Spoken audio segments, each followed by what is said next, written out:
Bonjour à tous, ravi de vous retrouver sur Public Sénat pour suivre le temps fort de cette journée, le vote solennel sur le projet de loi Transition énergétique. Le Sénat a adopté le texte à 182 voix pour. Je vous propose de voir les explications de vote des différents groupes ainsi que le résultat du scrutin. Alors vous le savez, la copie du Sénat est très différente de ce qui a été voté à l'Assemblée nationale, différente notamment concernant les grands objectifs énergétiques de la France.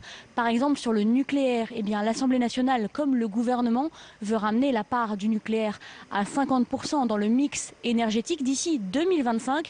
Les sénateurs de la majorité de droite et du centre ont refusé de fixer cette date butoir de 2025. C'est l'un des points de crispation principaux de ce texte. C'est la raison pour laquelle les écologistes refusent de voter ce texte. Je propose tout de suite de voir dans l'hémicycle les explications de vote. La parole est maintenant donnée à Monsieur David Rachline pour les sénateurs n'appartenant à aucun groupe, et ce pour 3 minutes maximum. Le temps de descente n'est pas compté dans les 3 minutes.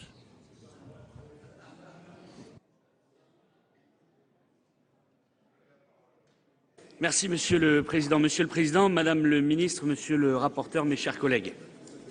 Pas de vie sans énergie. La transition énergétique est donc dans les faits un changement de notre mode de vie et un changement de nos sources d'énergie. La difficulté est de mettre l'accent sur le deuxième aspect, consommer mieux, sans trop toucher au premier, consommer moins. Il paraît en effet difficile de revenir en arrière en ce qui concerne le confort, l'utilisation des nouvelles technologies, etc. Personne, pas même nos collègues écologistes, ne souhaite un retour à l'âge de pierre, en tout cas je l'espère. Seulement, le principal problème, et non le moindre dans ces temps de disette financière, de déficit record et de dette abyssale, et que l'on ne sait pas très bien comment l'on va financer toutes ces mesures. Il s'agit certes d'investissements qui, j'en suis convaincu, peuvent participer à relancer notre économie, mais il faut bien les financer. Oui, nous croyons, en ce qui nous concerne, à la croissance verte, mais comme nous n'avons plus exactement, comme vous avez donné nos leviers financiers aux technocrates bruxellois, je ne vois pas très bien comment l'État, mais aussi les entreprises publiques spécialisées sur l'énergie vont pouvoir financer cette transition. Dans le domaine énergétique, il convient de se prémunir des idées dogmatiques. Et si je ne suis pas d'accord avec toutes les mesures de votre texte, Madame le Ministre, je considère que vous avez évité de tomber dans les pièges dogmatiques du toute énergie renouvelable. Aujourd'hui, en dehors de l'énergie hydraulique, les autres énergies renouvelables, photovoltaïques, biocarburants ou éoliens, ne sont pas viables économiquement, pas viables technologiquement, à moins de recouvrir le sol français d'éoliennes et de panneaux solaires.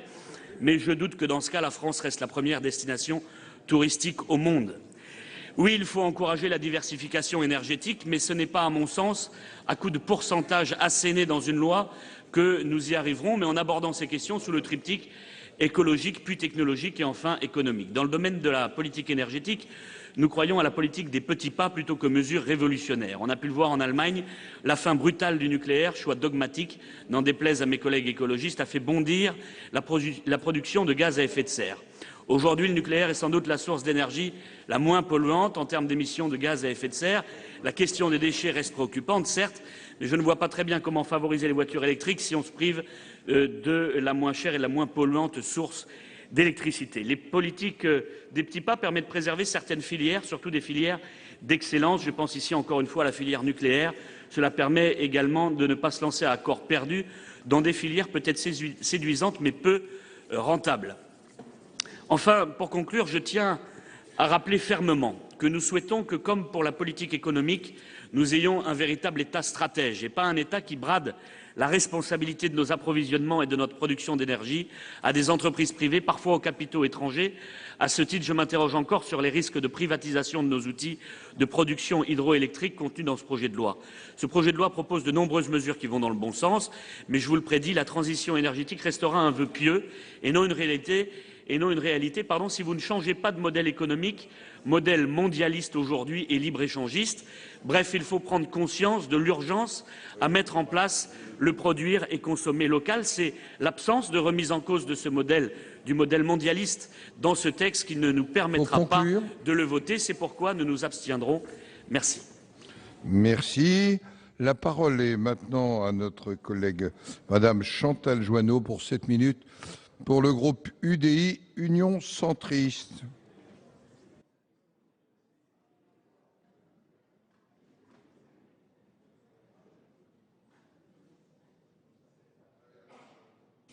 Merci, Monsieur le Président. Madame la Ministre, mes chers collègues, c'est symbolique et c'est très heureux d'ailleurs que notre vote solennel intervienne aujourd'hui, le jour où Jean-Louis Borloo a lancé sa fondation pour l'énergie en Afrique, à laquelle d'ailleurs le président du Sénat a assisté. C'est symbolique et c'est heureux parce que nous sommes sur des sujets fondamentaux. Je voudrais juste revenir quelques instants sur ce point. On est sur des sujets économiquement fondamentaux.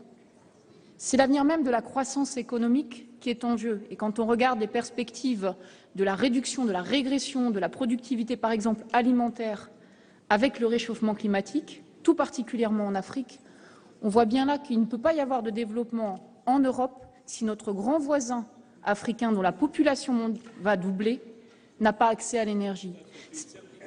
C'est un sujet social, Monsieur Revet, c'est aussi un sujet social, ça a été longuement évoqué d'ailleurs dans nos débats, puisque fondamentalement, la question du climat est une question d'inégalité.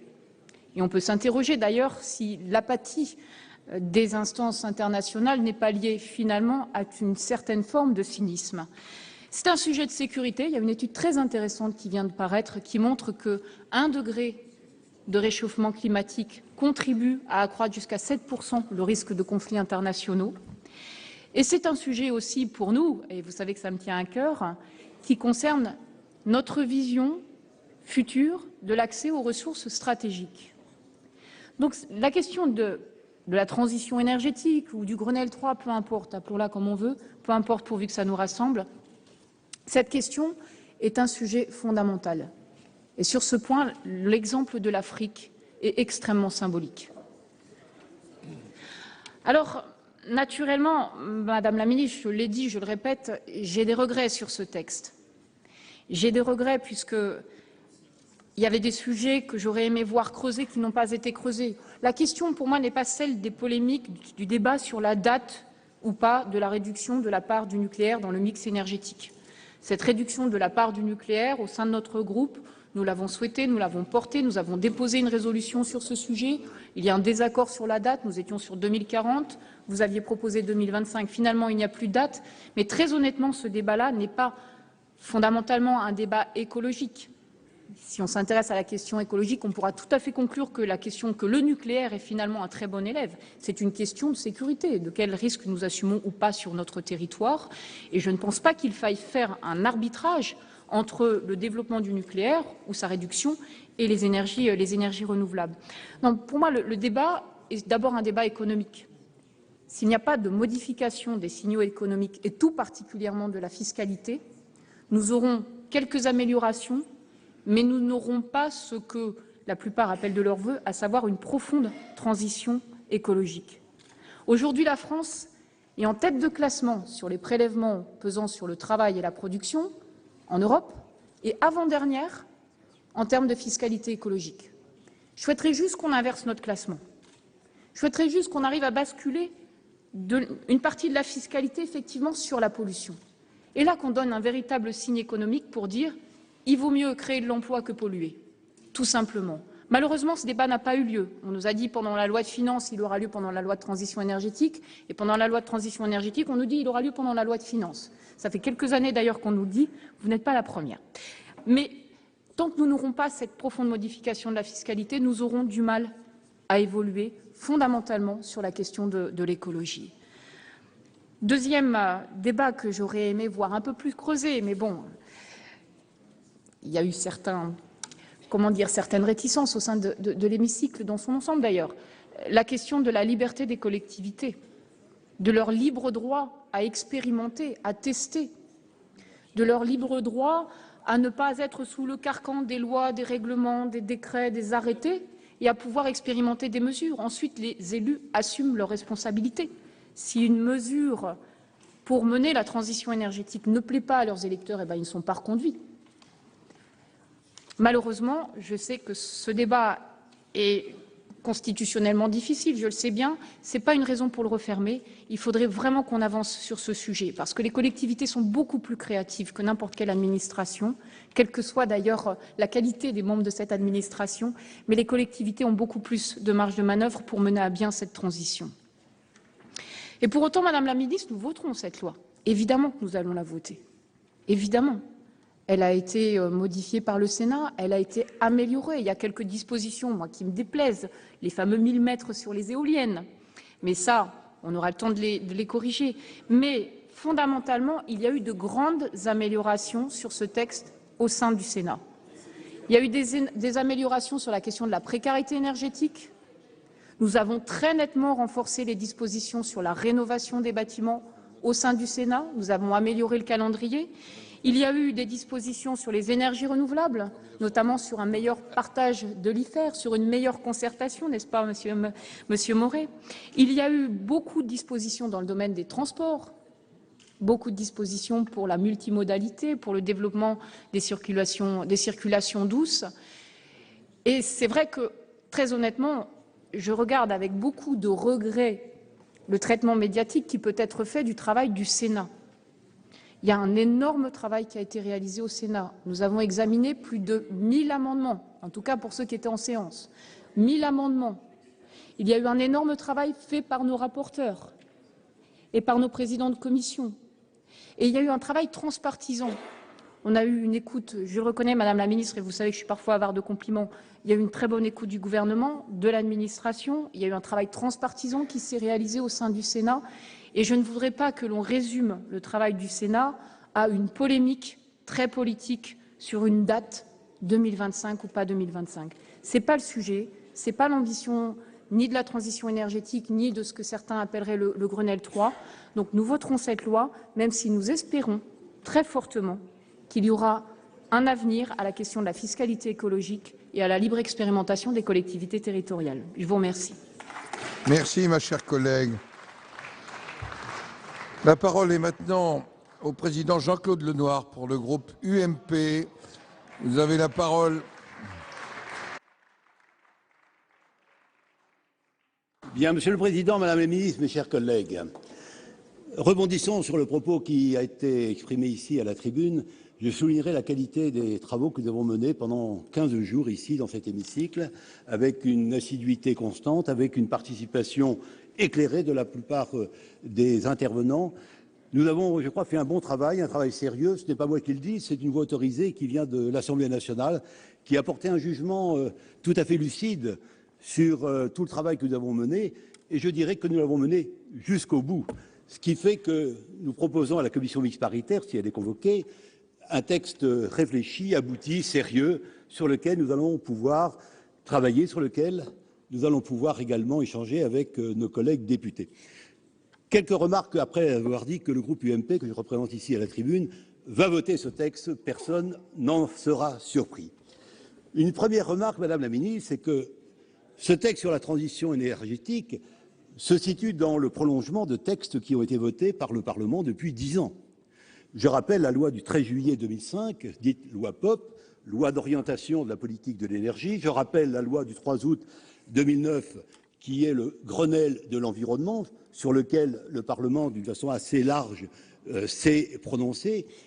Je parlerai également des décisions qui ont été prises au plan européen, puisque l'Union européenne a fixé à l'intérieur de ce qu'on appelle le paquet climat-énergie un certain nombre d'orientations sur lesquelles la France est rapidement alignée. On voit d'ailleurs dans le texte sur lequel nous allons délibérer dans un instant, des dispositions qui sont déjà mises en pratique. Je pense par exemple au relèvement à 23% de la part des énergies renouvelables d'ici à 2020, de même que la réduction des émissions de gaz à effet de serre, de même que les économies d'énergie. Ce sont des dispositions qui existaient déjà, mais qui se trouvent renforcées par la loi qui nous a été proposée. Alors, je me permettrai de dire que cette loi méconnaît au départ une évidence, c'est que la part des énergies carbonées est prépondérante dans notre système énergétique. Trop souvent, il est apparu, à la suite d'ailleurs d'interventions venues d'un groupe en particulier, que c'était une loi plutôt sur l'électricité, et à partir de là, sur l'électricité d'origine nucléaire. Est-ce que je peux rappeler que la consommation d'énergie en France repose pour 23% sur l'électricité? Tout le reste, c'est-à-dire les 3/4, c'est de l'énergie carbonée, à partir du pétrole, du gaz et du charbon. Et à l'intérieur des 23%, vous avez à peine presque 80% d'énergie nucléaire. Alors, ne réduisons pas le débat à la question du nucléaire, ce n'est qu'une petite partie du sujet. Si l'on parle des énergies carbonées, il faut parler du bâtiment, il faut parler des transports, autant de sujets qui ont été largement développés dans le cadre de notre discussion, mais pour lesquels un effort important doit être fait pour réduire justement à la fois la consommation et pour diminuer l'émission des CO2 et gaz à effet de serre. Sur ce texte, quelques observations pour vous dire quels sont les points sur lesquels le débat va se poursuivre au-delà de l'hémicycle dans lequel nous sommes avec nos collègues députés. C'est bien sûr d'abord la question du nucléaire, sur l'article 1er et sur l'article 55. Je redis que nous sommes attachés à une politique dans le domaine de l'énergie qui préserve l'indépendance de la France, qui assure la compétitivité de nos entreprises, qui préserve le pouvoir d'achat des consommateurs et qui soit protectrice à la fois de l'environnement et du climat. Voilà les 4 piliers d'une politique volontariste dans le domaine de l'énergie. Et à cet égard, les choix qui ont été faits il y a longtemps, qui ont été prolongés par des gouvernements de sensibilités tout à fait variées, ont été particulièrement protecteurs des intérêts de notre pays. Alors nous avons, sur cet article 1er, rédigé un texte qui a été, je crois, examiné à la loupe par l'ensemble des personnes qui composent cette Assemblée, mais également à l'extérieur, et lesquelles ont, d'une façon générale, considéré que c'était un texte fondateur, bien écrit, qui pouvait rassembler. C'est-à-dire que nous sommes conscients que la part du nucléaire baissera, quels que soient les gouvernements, quelles que soient les majorités, la part du nucléaire ne pourra que baisser dans le temps et l'objectif de 50% ne nous contrarie pas. En revanche, la date de 2025 est une date irréaliste. Le délai pendant lequel il faudrait fermer 20 réacteurs est impossible à tenir. C'est la raison pour laquelle, sous la plume de notre rapporteur, que je félicite, Ladislas Poniatowski, a été rédigé un article qui dit « Retrait de l'électricité d'origine nucléaire compensé par de l'électricité non carbonée venant du renouvelable ».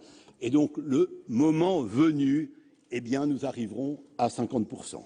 Ensuite, sur l'article 55, c'est sur le plafond fixé dans la loi concernant la puissance installée. Nous avons réintroduit l'arrivée pour une échéance relativement proche, 2017 sans doute, de Flamanville, pour tenir compte d'une façon très pragmatique de ce qui sera mis à la disposition à la fois de nos entreprises et des consommateurs. Voilà quels sont les points importants sur lesquels notre attention est fixée. Sur la question de l'éolien, nous félicitons nos collègues socialistes qui nous ont présenté un amendement que nous avons voté concernant la distance à respecter entre une éolienne et les habitations. Voilà donc une coopération, une co-construction d'un texte qui, je crois, donne satisfaction au plus grand nombre. Alors, et demain, je ne parle pas de la CMP, je parle des prolongements qu'il faut donner à une vraie politique énergétique. Il faut, Madame la Ministre, mettre plus d'Europe. L'Europe est étrangement absente du débat, pour une raison simple d'ailleurs, c'est qu'en Europe, il n'y a pas de politique d'énergie. Chacun fait en fonction de ses moyens.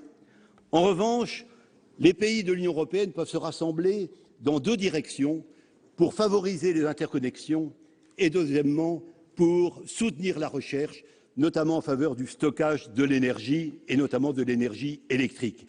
Il y a des sommes considérables à engager, des crédits importants à voter. C'est sans doute dans le cadre européen que la recherche peut être stimulée, c'est dans le cadre européen que les échanges peuvent se développer et donc nous appelons l'ensemble des partenaires, pas seulement le gouvernement français, mais les gouvernements de l'Union européenne, à se retrouver pour fixer des axes réalistes qui nous permettent, à nous, de continuer à préserver l'avantage que nous avons, qui, je le rappelle, fait que la France est, après la Suède, le pays qui protège le mieux le climat, du fait en particulier des choix énergétiques que nous avons faits. Je vous en remercie. Merci. La parole est à Monsieur Roland Courteau.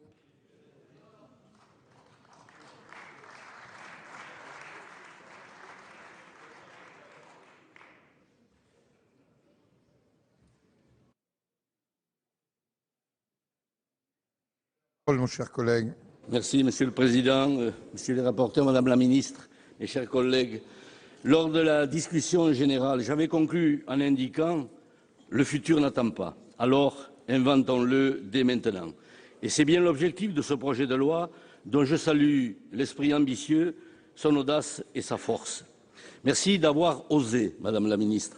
Nous avons aussi apprécié votre écoute, votre présence, votre esprit d'ouverture. Le dialogue fut fructueux, vraiment fructueux. Nous avons fait du bon travail, je crois, de co-construction, monsieur le rapporteur. Je ne sais pas si nous nous sommes dépassés, mais nous avons su dépasser les clivages sur un grand nombre de points. Pas sur tous, hélas. Monsieur le rapporteur, je salue toutefois, au nom du groupe socialiste, votre travail. Y avait-il urgence à réagir? Oui, sans doute. Tant le dernier rapport du GIEC est alarmant lorsqu'il évoque des incidences irréversibles et dangereuses. Face à une telle situation, une seule certitude, celle du choix qui a été fait, Madame la Ministre. Le choix d'un mode de croissance verte qui fait de tous les acteurs mêmes de ce changement, jusqu'au cœur des territoires, avec des territoires à énergie positive. Le choix d'une rupture avec un modèle énergétique qui n'était plus durable. Le choix d'une rupture avec une trajectoire qui n'était plus soutenable.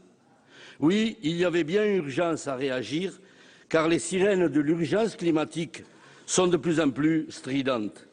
Mais il y avait aussi cette urgence économique et sociale, et là je pense à la crise du bâtiment et à l'effet levier de ce projet de loi en matière de croissance et d'emploi. Je pense aussi au droit de chacun à un logement décent, à la lutte contre les logements passoires ou au combat contre la précarité énergétique.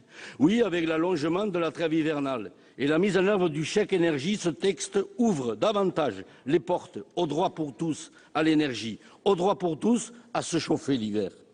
Oui, il y avait véritablement urgence à promouvoir l'économie circulaire, car le système linéaire de notre économie, qui consiste à extraire, à fabriquer, à consommer puis à jeter, a atteint ses limites. Saluons donc l'entrée de l'économie circulaire dans notre droit positif. Oui, l'industrie, le résidentiel tertiaire, les transports constituent d'importants gisements d'économie d'énergie.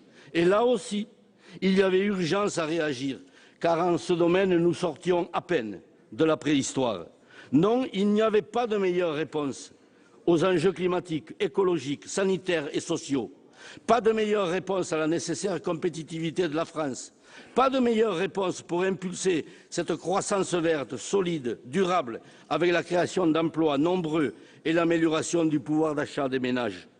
C'est ce qu'on appelle concilier écologie et économie.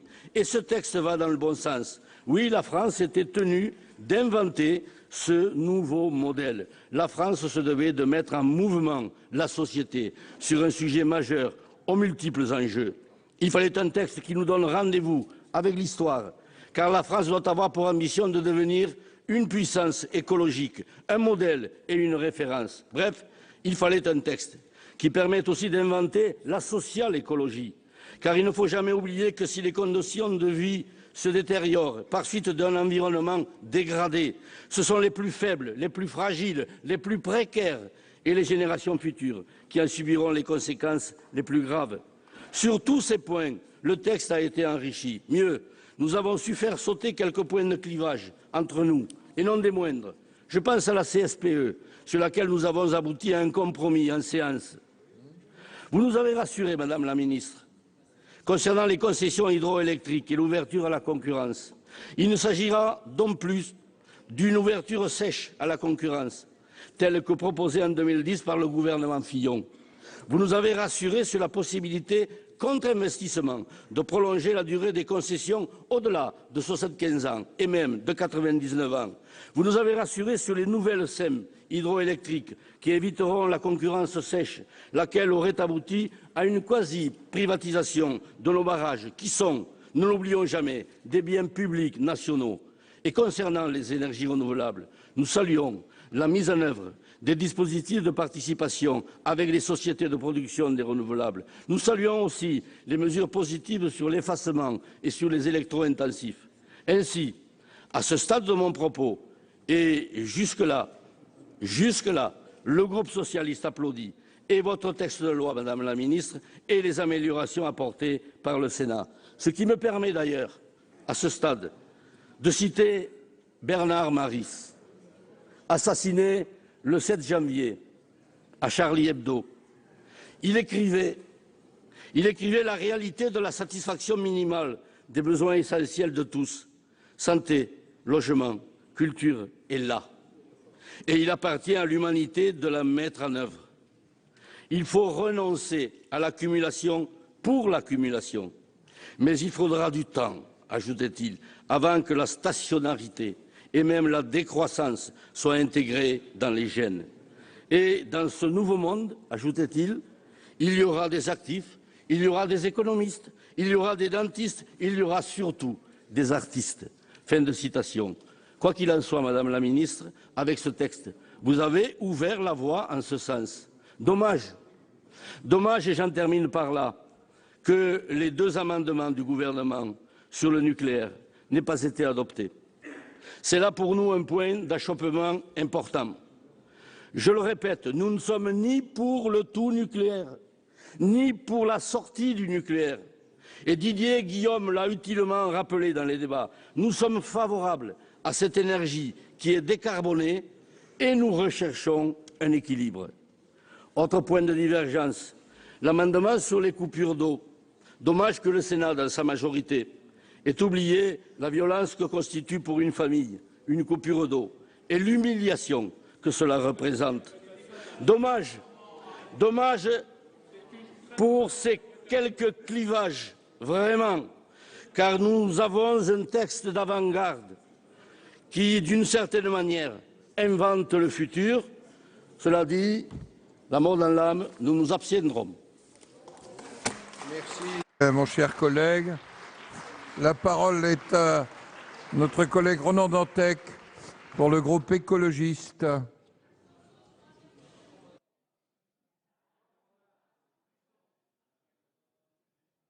La parole.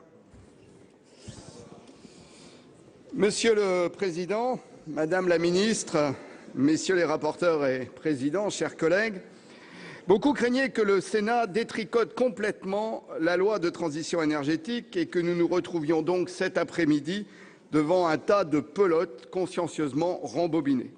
Finalement, reconnaissons-le, ce n'est pas le cas. Certes, l'ensemble tricoté par l'Assemblée nationale a quelque peu été modifié, des morceaux ont été enlevés, d'autres rajoutés. Certains éléments sont pour le moins rapiécés, mais il n'a pas disparu. Dans les étoffes nouvellement tissées par le Sénat, nous noterons ainsi plusieurs embellissements sur la rénovation énergétique des logements, par exemple.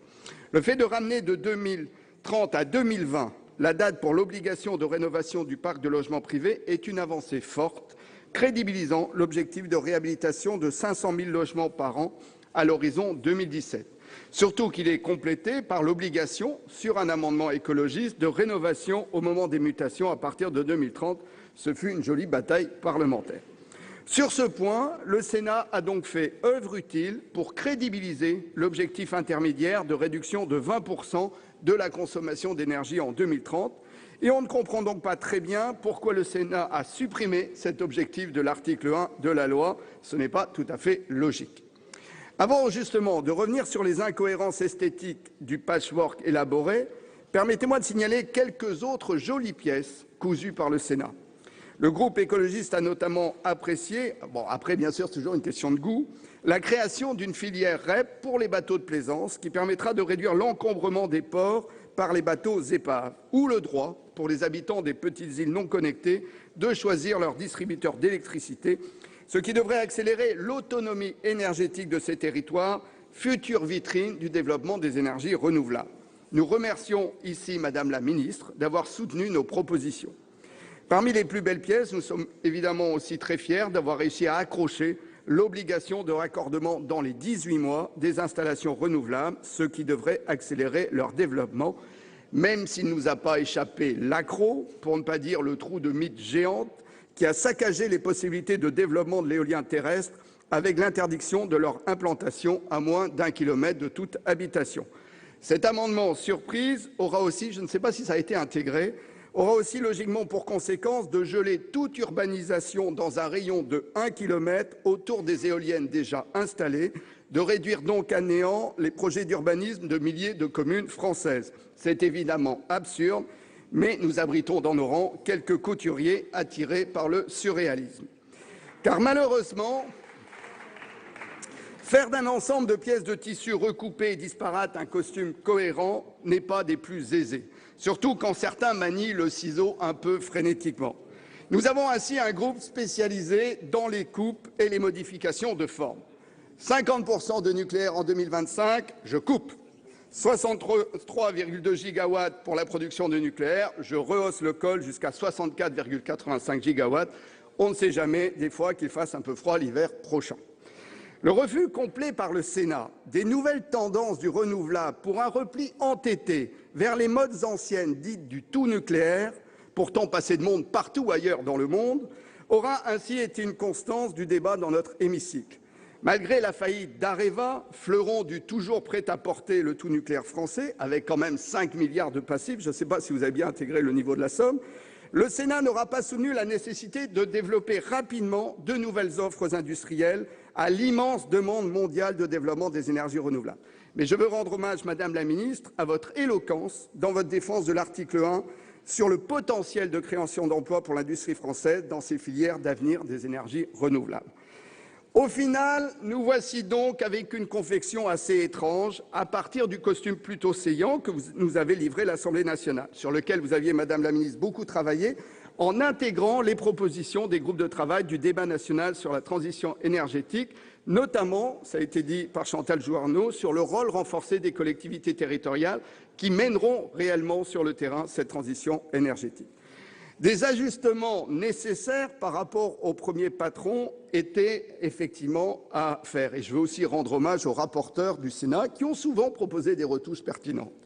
Des embellissements souvent soutenus par Madame la Ministre, régulièrement à l'initiative du groupe écologiste, mais pas seulement, ont aussi permis de montrer que nous étions capables de travailler collectivement. Il y a du positif dans notre travail. Mais au final, une coupe déséquilibrée, un patchwork disparate aux coutures fragiles. Nous ne sommes pas dans la haute couture, ni même dans le rapiessage, il faudrait trouver un autre nom.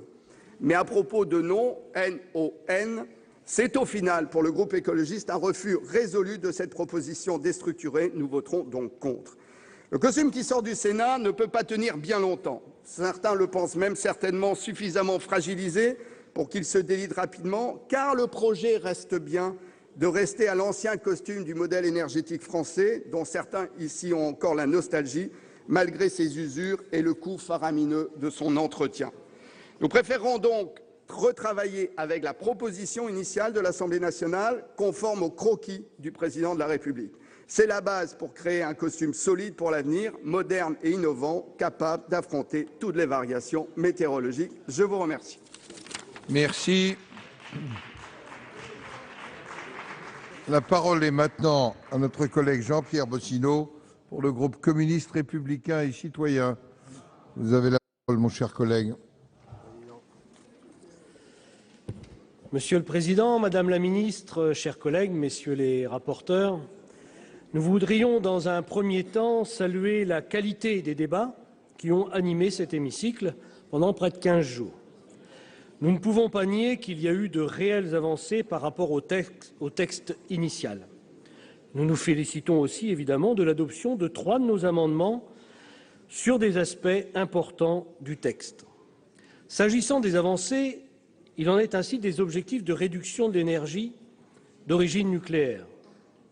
Certes, pour certains, le texte ne va pas assez loin, le palier de 2025 ayant été supprimé et la capacité de production ayant été revue à la hausse afin d'intégrer l'EPR de Flamanville.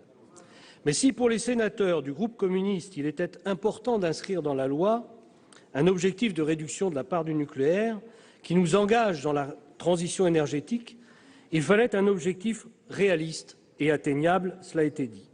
Un objectif qui soit en adéquation avec la nécessité de réduire notre empreinte carbone tout en permettant de consommer autrement pour des usages identiques et qui tiennent compte d'une relance indispensable de notre industrie dans le respect de l'environnement. Il en est de même en termes de rénovation énergétique. Là encore, des objectifs, s'ils sont ambitieux, ne sont pas financés, mais le projet de loi a le mérite d'esquisser des solutions afin de lutter contre les passoires énergétiques. À cet égard, la réécriture du dispositif permettant la dérogation aux règles d'urbanisme est une bonne chose, ainsi que l'assouplissement des méthodes de rénovation. La priorité donnée à la rénovation des habitations des ménages aux revenus les plus faibles, souvent en situation de précarité énergétique et de consommation, est une bonne chose. Ces éléments sont en quelque sorte une première étape vers plus d'efficacité énergétique dans les bâtiments et je ne doute pas que le dispositif pourra être encore amélioré. Enfin, sans être exhaustif, les avancées en termes d'économie circulaire et de gestion des déchets sont aussi à souligner. Ainsi, la lutte contre le gaspillage des matières premières est une réelle avancée et nous ne pouvons que nous féliciter de l'adoption d'une hiérarchie dans l'utilisation des ressources, avec une priorité pour les ressources issues du recyclage ou de sources renouvelables. Il en est de même de l'interdiction de l'enfouissement des déchets dans les terres agricoles, qui est une réelle victoire pour notre groupe. Cependant, si le délit d'obsolescence programmée a été confirmé, c'est une définition réduite de ces délits qui sort de nos travaux. Si c'est un premier pas dans le bon sens, nous ne pouvons faire l'économie d'un affichage obligatoire de la durée de vie des produits, d'une extension de la durée légale de garantie ou encore de la mise à disposition obligatoire de pièces détachées. De plus, les questions de l'étalement urbain et de la place des transports publics et du report modal ne sont pas suffisamment, à notre point de vue, prises en compte dans ce projet. Enfin, la lutte contre la précarité énergétique reste insuffisante et le manque de moyens est criant. Ni mise en place d'un service universel de dernier recours, ni renforcement des compétences du médiateur de l'énergie. Plus grave encore, la majorité du Sénat a adopté un amendement revenant sur l'interdiction des coupures d'eau et nous considérons que c'est une faute politique qui suscite beaucoup d'émotions. La lutte contre la précarité énergétique semble plus symbolique que réelle. Nous regrettons que la mesure positive d'élargissement du chèque énergie se fasse au détriment des tarifs sociaux. Nous restons enfermés dans la logique d'une hausse du prix de l'énergie due avant tout au dogme de la concurrence libre et non faussée. À cet égard, le refus de modifier le taux de TVA peut, pour un bien aussi essentiel que l'électricité, est parlant. Pour nous, ce projet de loi s'inscrit bien dans une démarche d'ensemble visant à la privatisation du secteur de l'énergie. Ainsi, il propose un modèle énergétique loin des principes qui ont conduit à la construction de ce secteur en France à la Libération, la péréquation et l'égalité de tous en tout point du territoire. Ce texte organise la territorialisation rampante de l'énergie, mettant en cause ce qui reste d'un service public national de l'énergie. À cet égard, les territoires à énergie positive, tout comme les pôles territoriaux énergétiques, organisent la concurrence entre les collectivités et esquissent un modèle énergétique en circuit fermé, voire en autarcie énergétique. Cela n'est pas le modèle que nous défendons. Il en est de même de la possibilité ouverte aux collectivités territoriales d'entrer dans le capital de sociétés totalement privées ou encore de financer en lieu et place des banques les travaux de rénovation énergétique. Le projet de loi confirme et va plus loin dans la marchandisation de ce secteur. Renforcement du marché de capacité, renforcement du marché de l'effacement au profit des monopoles privés, sous couvert de réalisation d'économies d'énergie. Et enfin, privatisation, et ce n'est pas le moins grave, du secteur historique de l'hydroélectricité, même si, Madame la Ministre, vous avez tenté de nous démontrer qu'il ne s'agissait pas de cela. Ce projet de loi ne peut être lu indépendamment du projet de loi qui va venir en débat, le projet de loi Macron, qui favorise le tout-routier au détriment de la sécurité et des objectifs de réduction de nos émissions de CO2. Que dire de la libéralisation du transport interurbain et de l'ouverture à la concurrence de lignes d'autocars interurbaines régulières? Vous le savez tous, cette arrivée des opérateurs privés nuira fortement à l'équilibre, déjà souvent précaire, de lignes ferroviaires dans lesquelles les régions ont beaucoup investi. La loi Macron, qui, pour rappel, n'est que la mise en œuvre de préconisations du rapport Attali que nous avons combattu. Que dire de la volonté du gouvernement de céder de nouvelles participations du groupe EDF? Certes, il s'agit d'un autre projet de loi, mais nous ne pouvons penser un texte en dehors de tout contexte politique et législatif. L'écologie ne peut être le prétexte pour la libéralisation des marchés et le démantèlement de l'égalité républicaine. Pour toutes ces raisons, et en le regrettant, les membres du groupe communiste ne voteront pas le projet de loi sur la transition énergétique, même si nous le soulignons à nouveau, certaines dispositions vont dans le bon sens et auraient sans doute mérité un projet de loi spécifique. Merci. Merci, mon cher collègue.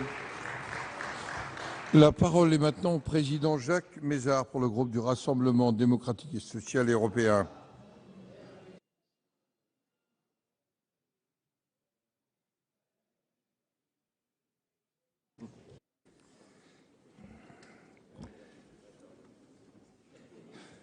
Monsieur le Président, Madame la Ministre, mes chers collègues, nous allons clore 10 jours de débats intenses et constructifs. Je ne ferai pas durer le suspense. Notre groupe votera quasi unanimement à une abstention près le texte qui nous est proposé. Parce que ce qui compte pour nous, c'est le contenu, ce n'est pas le climat général, et nous considérons que le texte qui nous est proposé va dans le bon sens. Ce texte, initialement, avait pour ambition de fixer le cadre d'un nouveau modèle énergétique français plus diversifié, plus équilibré, vers une croissance porteuse de compétitivité pour nos entreprises, valorisant les nouvelles technologies, créatrices d'emplois durables et luttant contre le réchauffement climatique. Une fois de plus, le Sénat a démontré son utilité en apportant des modifications essentielles à un texte qui, suite à son examen à l'Assemblée nationale, avait perdu en lisibilité et en cohérence. Multiplication de rapports, objectifs irréalistes, dispositions parfois incantatoires. Et pour répondre à notre collègue écologiste, je crois que l'Assemblée nationale avait en partie réalisé un costume virtuel. Nos commissions des affaires économiques et du développement durable, grâce au travail rigoureux de nos rapporteurs, ont largement contribué à façonner un texte plus équilibré. Et le président Lenoir a eu raison de recadrer le débat électricité, énergie carbonée, et en n'opposant pas la filière nucléaire à laquelle notre groupe est fondamentalement attaché aux énergies renouvelables. Madame la ministre, je souhaite également saluer la qualité du dialogue que vous avez introduit dans ce débat, ce qui a aussi contribué à la réussite de l'examen de ce texte. Nous avons quelques regrets, mais qui n'en a pas sur des textes aussi importants. D'abord sur les moyens, car nous regrettons que la fiscalité soit la grande oubliée de ce texte, alors qu'elle constitue un outil indispensable à la réussite de la transformation énergétique de notre pays, Madame la Ministre. Vous avez eu souvent l'occasion de rappeler que les mesures fiscales relevaient des lois de finances, c'est vrai, mais force est de constater qu'elles n'ont pas non plus été envisagées dans la loi de finances de 2015. La question des moyens a souvent et légitimement été soulevée lors de ces longs débats. Il reste pour nous malheureusement bien en deçà de l'ambition des objectifs affichés. Nous regrettons par ailleurs, sur un point plus particulier, qu'une valorisation de l'hydrogène, qui est une énergie décarbonée, n'ait pas été portée par ce texte. Nous avions déposé des amendements en ce sens. Sur la nécessité d'accompagner le développement des énergies renouvelables, ce n'est pas contestable, c'est une véritable priorité pour le pays. Mais il y a encore beaucoup de contradictions entre les discours et les réalités de terrain, et en particulier sur les énergies renouvelables. Nous considérons que d'importants investissements dans la recherche des technologies dans le domaine du stockage des énergies sont indispensables et doivent devenir prioritaires. Notamment, je l'ai dit, dans l'hydrogène, sans quoi il ne sera pas possible de passer à l'ère post-carbone. Et je rappelle ce que, Madame la Ministre, j'avais dit lors du débat initial, le réseau intelligent, c'est pour nous l'enjeu fondamental des prochaines années. Le réseau intelligent, la synergie entre les réseaux énergétiques et numériques. Car si aujourd'hui le réseau énergie est distributeur, il faut impérativement que demain, il devienne distributeur et collecteur. Nous avons un texte finalement consensuel, assez consensuel, si l'on reprend les exposés des précédents orateurs, et qui est assez ancré dans la réalité. Et l'état d'esprit constructif dans lequel ce texte a été abordé a permis d'en maintenir l'essence tout en rééquilibrant certaines dispositions lorsque cela a été nécessaire. Sur la lutte contre le changement climatique, nous savons que c'est là aussi un véritable impératif. La stratégie bas carbone prévue par ce projet de loi nous a paru en cohérence avec nos engagements européens et internationaux relatifs à la réduction des gaz à effet de serre. Vous vous êtes fait une défenseur fervente de l'écologie positive et non punitive. Et je me félicite, et l'ensemble de mon groupe, que vous soyez ralliés à la sagesse du Sénat suite à l'adoption d'un amendement du groupe RDSE en commission concernant l'exclusion de la stratégie bas carbone des émissions de méthane entérique, naturellement produit par les ruminants. Je ne reprendrai pas l'excellente formulation de notre collègue Requier. Sagesse sans laquelle les agriculteurs, qui jouent un rôle majeur dans la transition écologique de nos modèles de production et de consommation, se seraient vus injustement sanctionnés, au moins médiatiquement. Sur le nucléaire, et j'en terminerai sur cette question qui nous est chère, je crois que le Sénat est parvenu à une solution plus réaliste, plus responsable, en affirmant d'une part la nécessité de diversifier notre mix énergétique en permettant le développement des énergies renouvelables, d'autre part avec la nécessité d'une mise en œuvre progressive, raisonnée de cette diversification par la suppression de l'horizon 2025 initialement prévu par le texte sur la réduction de la part du nucléaire. Cela permettra de tenir compte de quoi? De la réalité, des réalités techniques, scientifiques, économiques, et ce afin de préserver notre compétitivité, le pouvoir d'achat des Français et notre indépendance énergétique. Concernant les énergies renouvelables, nous nous félicitons également des améliorations apportées grâce à l'adoption de plusieurs amendements, en particulier des nôtres, sur la géothermie, la biomasse ou encore l'éolien. Et la simplification des procédures permettant l'exploitation de ces énergies contribuera à leur développement. Pour conclure, malgré ces quelques réserves, Madame la Ministre, mes chers collègues, je l'ai dit, la quasi-unanimité de notre groupe, à l'exception d'une abstention, approuvera ce texte issu des travaux du Sénat, lequel a travaillé vite et bien, malgré la quantité d'articles de ce projet. Merci. Merci, Monsieur le Président.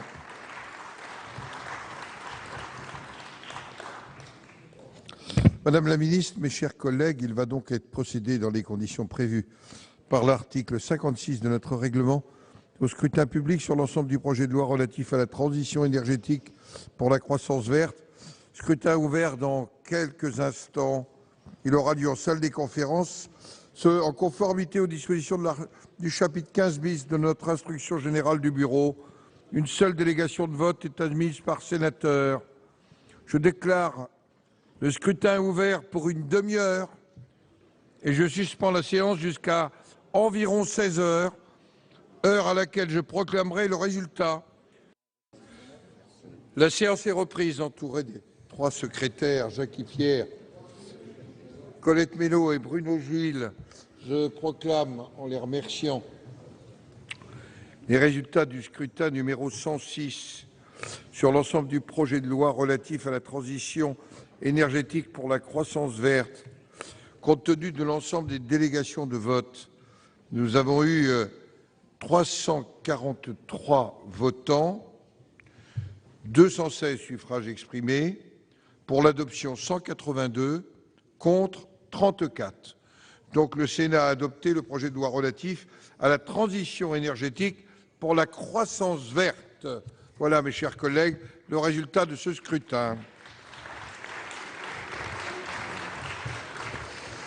Vous avez la parole, Madame la Ministre.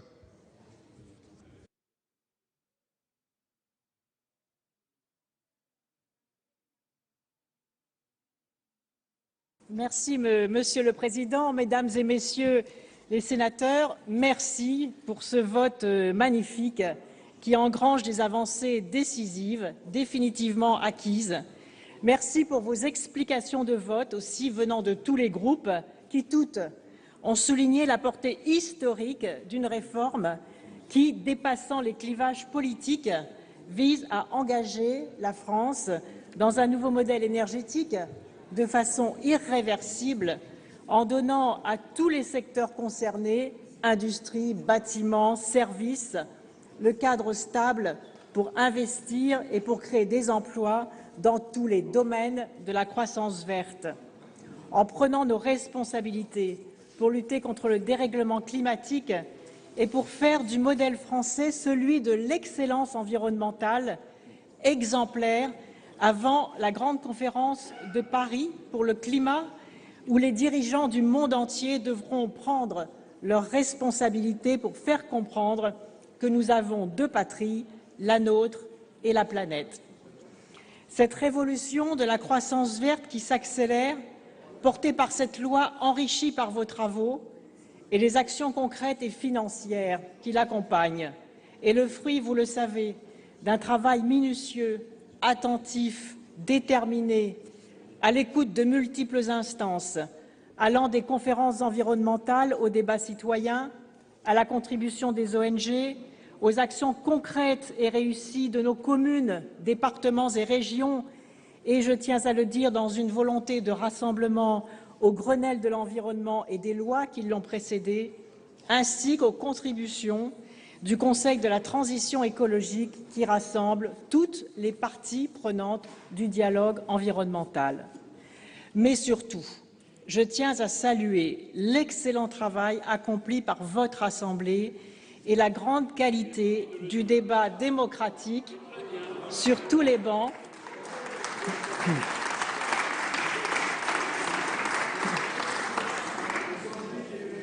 La grande qualité du débat démocratique sur tous les bancs que j'ai eu plaisir à animer avec vos chefs de file, Roland Courteau, Jean-Pierre Bozino, Ronan Dantec, Jacques Mézard, Chantal Joanneau et le président Jean-Claude Lenoir, ainsi que le passionnant travail de votre commission des affaires économiques, de votre commission du développement durable que préside Hervé Moret, ainsi que celui de vos rapporteurs, Louis Nègre et Ladislas Poniatowski, qui n'ont ménagé ni leur temps ni leur énergie. Il n'y a eu ni vaine polémique, ni politique politicienne, mais une vraie hauteur de vue, une volonté commune de projeter la France dans un futur bon pour elle, sans effacer les légitimes différences de point de vue, toutes respectables, et que je vais encore m'efforcer de rapprocher d'ici l'adoption définitive de la loi. Nous avons, je le crois, débattu dans un esprit qui fait honneur à la démocratie. J'entends par là non seulement que les points d'accord et les points de désaccord ont été amplement et minutieusement argumentés, mais que toujours notre motivation première fut la recherche du bien commun. Vous avez, je m'en réjouis, confirmé la plupart des dispositions majeures du texte que j'ai défendu en première lecture à l'Assemblée nationale. Et d'ailleurs, les 250 amendements sur plus de 1000 examinés, 250 amendements que vous avez adoptés ici, ont, pour 80% d'entre eux par ma voix, fait l'objet d'un avis favorable du gouvernement au cours de vos débats. C'est dire l'esprit constructif qui a prévalu. Alors bien sûr, avec quelques 5 ou 6 alinéas qui restent à finaliser, et donc un nombre très marginal par rapport aux 66 articles de ce texte et aux 1500 alinéas, comme l'a fait remarquer le président Didier Guillaume, en effet, ces quelques points restent très marginaux et, comme il est d'usage, ils seront soumis à la commission mixte paritaire qui va se pencher dessus dans une semaine. Et je ne doute pas que le Parlement saura donner sans tarder la plus grande force au mouvement de tous qui va nous permettre de faire de la France, forte de la législation la plus avancée car la plus complète d'Europe, une puissance écologique donnant l'exemple chez nous et donc capable de convaincre et d'entraîner à l'échelle européenne pour construire l'Europe de l'énergie évoquée par le président Jean-Claude Lenoir et mondiale pour apporter des réponses aux défis climatiques. Et j'observe d'ailleurs que les réformes proposées pour construire une économie bas carbone sortent renforcées à l'issue des débats dans les deux assemblées et je vous en remercie une nouvelle fois, avec notamment la performance énergétique des bâtiments pour faire baisser la facture et engager les travaux grâce au crédit d'impôt et à l'éco-prêt à taux zéro, par exemple. Deuxièmement, la priorité donnée au transport propre pour lutter contre la pollution de l'air et protéger la santé. Troisièmement, les objectifs zéro gaspillage, zéro déchet, et notamment dans les plus de 200 territoires à énergie positive. Quatrièmement, la montée en puissance sur les énergies renouvelables grâce à de nouveaux mécanismes de soutien et de simplification. Cinquièmement, la lutte contre la précarité énergétique, avec en particulier le chèque énergie. Sixièmement, le renforcement de la sûreté nucléaire. Et enfin, le pilotage démocratique du mix énergétique et son rééquilibrage par le passage de 75 à 50% du nucléaire dans l'électricité. Alors, sur certains points très peu nombreux, je l'ai dit tout à l'heure, et comme j'ai eu l'occasion de le préciser au cours des débats, je souhaiterais bien sûr en revenir au texte initial dès lors qu'ils correspondront à l'intérêt de notre pays. Et je sais pouvoir compter sur un bon dialogue entre les assemblées pour bien finaliser ce texte. Rien n'est plus fort, disait Victor Hugo, qu'une idée dont l'heure est venue. Cette idée, dans la France et dans le monde d'aujourd'hui, ce sont les nouvelles valeurs du développement durable qui obligent à agir ensemble, localement et à l'échelle planétaire, pour la lutte contre les dégâts du réchauffement climatique, la reconquête de la biodiversité, la qualité alimentaire et la santé publique, pour le progrès environnemental indissociable du progrès social et aussi de la compétitivité de nos entreprises qui attendent ce texte avec impatience pour investir, et pour réconcilier enfin les exigences du temps présent et celles des temps à venir, celles des générations futures pour lesquelles nous agissons ensemble. Alors, une remarque pour conclure. Quand on marche seul, on se dit qu'on peut aller plus vite, mais quand on marche avec d'autres, on va en vérité plus loin. Voilà pourquoi je souhaite qu'au bout du compte, sans que chacun ne renonce à ce qu'il est, mais aussi sans confondre l'essentiel et l'accessoire, les élus de la nation joignent leur voix pour que nous réussissions, avec tous les Français, cette belle révolution de la croissance verte et des nouveaux emplois qui vont avec. Je vous remercie. Merci. Merci, Madame la Ministre. Voilà pour ce vote solennel sur le projet de loi Transition énergétique et croissance verte. Vous avez pu suivre les explications de vote des différents groupes au Sénat sur ce texte, un texte porté par la ministre de l'écologie, Ségolène Royal. Je vous le rappelle, le Sénat a adopté ce texte. Pour la suite de vos programmes, vous retrouvez votre émission politique Preuve par 3. Ce soir, Perrine Tarnaud reçoit le député européen Front de Gauche, Jean-Luc Mélenchon. Très bonne journée à vous sur les chaînes parlementaires.